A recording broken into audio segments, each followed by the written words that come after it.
नए नए audio video देखने व सुनने के लिए हमारे चैनल को सब्सक्राइब करें और बेल आइकन को दबाना ना भूलें ताकि ऑल नोटिफिकेशन आप तक पहुंचे। बिल्कुल।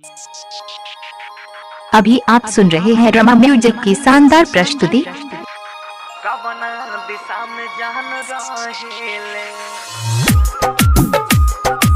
डीजे आशीष हरिनगर, डीजे मिठू,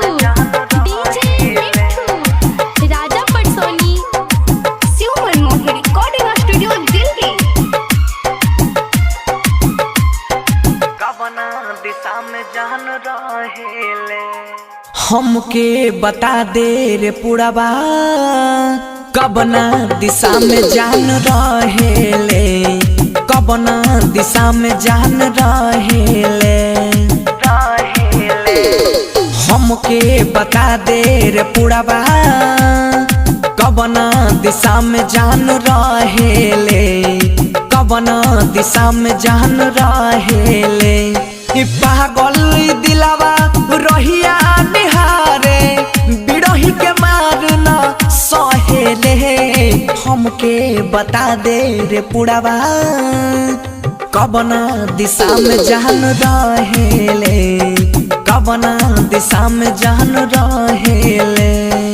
डीजे मिठू, अभी आप सुन रहे हैं रमा म्यूजिक की शानदार प्रस्तुति।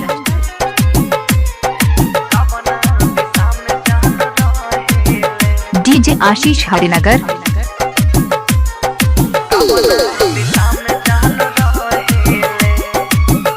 हाँ रोता दिलवाई जो हटा अखियाई, तोहरे सूरतिया ये जान हो, तोहरे सूरतिया ये जान। हाँ रोता दिलवाई जो हटा अखियाई, तोहरे सूरतिया ये जान हो।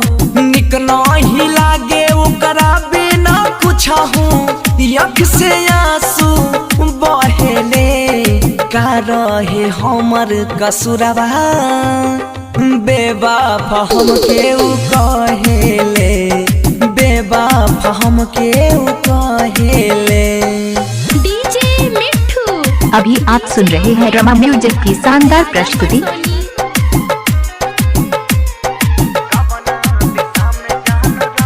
डीजे आशीष हरिनगर,